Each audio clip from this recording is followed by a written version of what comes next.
साथियों नमस्कार, जय श्री राम। उम्मीद करता हूँ कि सब लोग अच्छे होंगे। तो दोस्तों आज फिर से आप सभी के बीच में एक वीडियो लेके आया हूँ।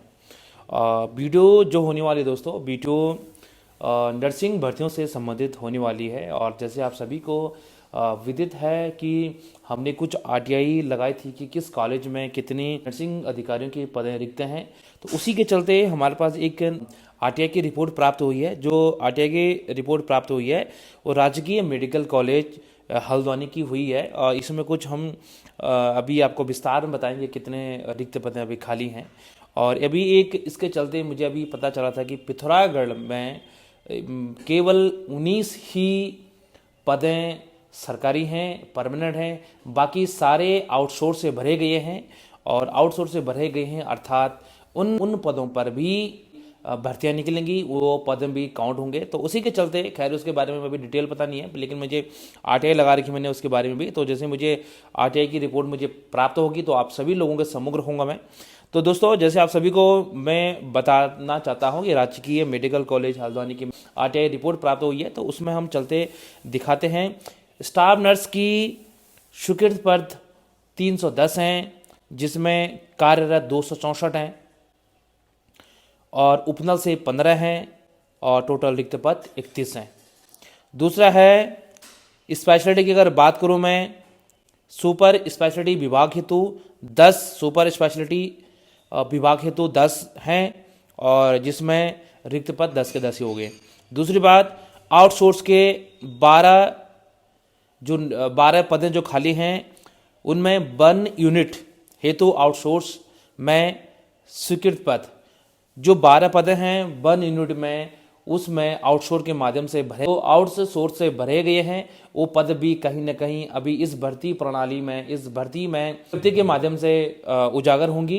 तो इन्हीं के साथ चलते आप सभी को जैसे पता है कि हम लोग लगातार नर्सिंग एकता मंच के बैनर तले बेरोजगार नर्सिंग अधिकारियों की लड़ाई लड़ रहे हैं। और आज 50 दिन पूर्ण हो चुके हैं। इस कड़ाके की ठंड में भी 50 दिन हो चुका है, जो इस कड़ाके की ठंड में भी उस जगह उस ठंड में घर बार छोड़ के 50 दिन से डटे हुए हैं। जैसे आप सभी को पता है कि देखो ये हमारा लोकतांत्रिक देश है, हर कोई भी अपने अधिकारों के लिए लड़ सकता है, चाहे वो सीनियर हैं जूनियर हैं।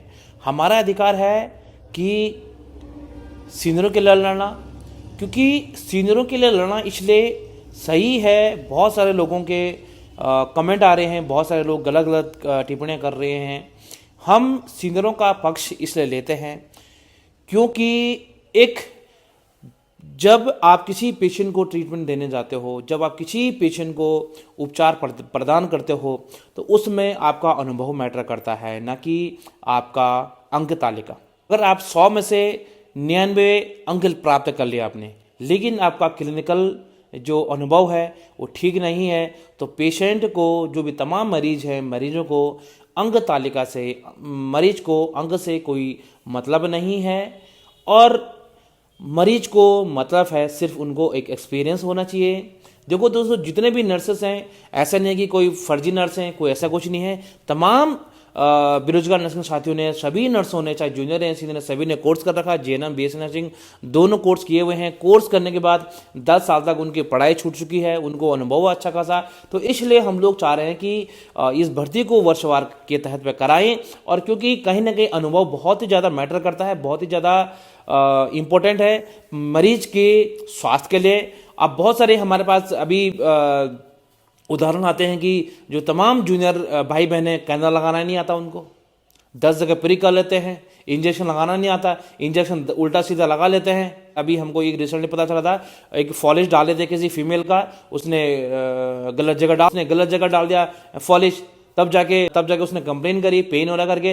तब उसके सीनियर नर्सिंग अधिकारियों द्वारा देखा गया, तो तब पाया गया कि उसने गलत फॉलिश डाला गया। बात दूर की नहीं है, बात आपकी बहुत नज़दीक, ये हमारे आसपास की प्राइवेट अस्पताल की है। लेकिन मैं इसलिए कहना चाहता हूं, जिसको कम से कम काम करते हुए 4-5 साल अनुभव हो चुका है, तो उसके बाद अगर कोई भी नर्सिंग अधिकारी अगर कार्य के लिए जा रहे हैं सरकारी स्वास्थ्य सेवाओं में, तो कहीं ना कहीं उसका जो प्रभाव देखने को मिलेगा बहुत अच्छा देखने को मिलेगा, क्योंकि आए दिन शिकायतें आती रहती हैं कि आपके नर्स को कुछ नहीं आता है, आपके नर्स को कुछ नहीं आता है। तो इन्हीं के साथ सब चलते हम लोग जो इस लड़ाई को लड़ रहे हैं, क्योंकि हम लोग ऐसे भी नहीं है कि हम किसी के विरोध में हैं। देखिए, जूनियर भाई बहनों का अपना पक्ष है, उनका अपना अधिकार है, वो लड़ सकते हैं अपने पेपरों के लिए, उनका अधिकार है। लेकिन मैं 6 साल सीनियर हूं, लेकिन मेरा मानना है कि मेरे जो सीनियर हैं, जिनको 10-10 साल काम करते हो गया, जिनको 15-15 साल काम करते हो गया, उनको पहली प्राथमिकता मिले, उनको, क्योंकि उनको अनुभव मेरे से ज़्यादा है। भले ही मैं मान सकता हूं 1% के लिए उनको थ्योरी में मेरे से कम आता हो, लेकिन उनको क्लिनिकल में मेरे से ज़्यादा एक्सपीरियंस है, क्लिनिकल में मेरे से ज़्यादा उनको अनुभव है। मरीज के साथ जब कोई भी उपचार प्रदान करते हो, कोई भी प्रोसीजर करते हो, तो उसमें आपकी सीनियरिटी और आपका एक्सपीरियंस देखा जाता है, ना कि कल का पास आउट हुआ 99% लाया हुआ बच्चा अगर आप क्लिनिकल में भेजते हो तो उसके हाथ कांपने लग जाते हैं। क्यों? क्योंकि बात ये है, क्योंकि एक एक्सपीरियंस बहुत ही मैटर करता है, बहुत जरूरी है। हम तमाम लोगों से पूछते हैं, तमाम मरीजों से हम लोग पूछते हैं कि आप क्या चाहते हो। एक कोई जो 100 में से 99 मार्क्स लाई वो नर्स चाहते हो, या फिर जिसने कोर्स कर रखा हो और कम से कम 5-10 साल का अनुभव हो, तो क्या चाहते हैं? तो सभी लोगों का कहना है कि हमको सीनियर नर्सिंग ऑफिसर चाहिए, हमारा जो ट्रीटमेंट कर सकते हैं सीनियर अनुभवी नर्स कर सकते हैं, ना कि कोई जूनियर फ्रेशर कर सकते हैं। मैं मान सकता हूं जूनियर भाई बहन सभी पढ़ाई में अच्छे हैं, हमने भी नर्सिंग करी हुई है। एकदम से कोर्स करके तुरंत अगर कोचिंग संस्थान में जा रहे हो और तुरंत पेपर आ रहा है, तो आपके लिए स्वाभाविक है कि आप परीक्षा ही चाहोगे, और आपका स्वाभाविक है कि आप परीक्षा में अच्छे अंक ला सकते हो, अच्छे अंक प्राप्त कर सकते हो, लेकिन आप अच्छा ट्रीटमेंट नहीं दे सकते हो जितना हमारा एक 5 साल 10 साल सीनियर नर्सिंग ऑफिसर दे सकता है। मैं आप सभी लोगों को बता देना चाहता हूं दोस्तों, ये लड़ाई एक इंडिविजुअल लड़ाई नहीं है, और इसमें नकारात्मक टिप्पणी करने का कोई फायदा नहीं है। बहुत सारे हाकम सिंह जो हैं हमारे, अब असली पहचान तो उनकी इतनी हिम्मत नहीं है जो अपनी असली पहचान से हमारा सामना करे। बस उनका इतना है कि वो फर्जी आईडी बनाकर हाकम सिंह बन के हमारे वीडियो पे तमाम प्रकार की नकारात्मक टिप्पणियां कर रहे हैं, क्योंकि उनको लग रहा है कि हाकम सिंह तो अब जेल से बाहर आ चुका है। अब जेल से बाहर आ चुका है तो उनको लगता है कहीं ना कहीं हमारा कल्याण होगा, हमने 15 लाख रुपए का इंतजाम कर लिया, ऐसा लगता है उनको। लेकिन इस सरासर गलत है। और एक चीज आपको मैं बताना चाहता हूं सभी दोस्तों को, जितने भी लोग पेपर चाहते हैं, आप थोड़ी सी सोचो इस विषय में। हम आपके खिलाफ, हम आपके विरोध, आपकी कटाक्ष में नहीं है। आप थोड़ी बात को समझिए, बात को यहां समझिए, क्या जहां से पेपर छप रहा है, क्या उसने अपने पास डेटा नहीं रखा होगा? क्या जहां पर टाइप हुआ पेपर उसके सिस्टम में फीड नहीं होगा? जहां से पेपर प्रिंट हुआ उसके पास डेटा नहीं होगा? जहां से पेपर पैक होते हैं, क्या उसके पास कोई डेटा नहीं होगा? पेपर लीक यहीं से तो होता है, पेपर लीक यहीं से होता है, तब बेचे जाते हैं 15 लाख 20 लाख में। आप थोड़ी समझिए इस बात को। हाँ, विरोध इस बात का है कि पेपरें बिक जाएंगी, पेपर लीक हो जाएगा, तब जिम्मेदार कौन रहेगा?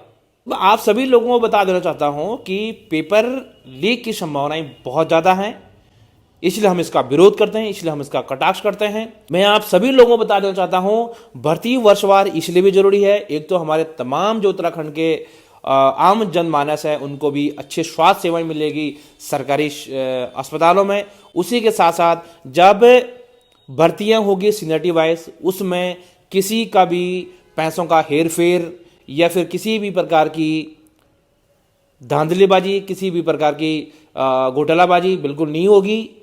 एक पारदर्शिता की तरह से भर्तियां होंगी, और जो भर्तियां होंगी जिसमें सभी का कल्याण और सभी का भला होने वाला है, इसलिए हम सीनियरिटी चाहते हैं।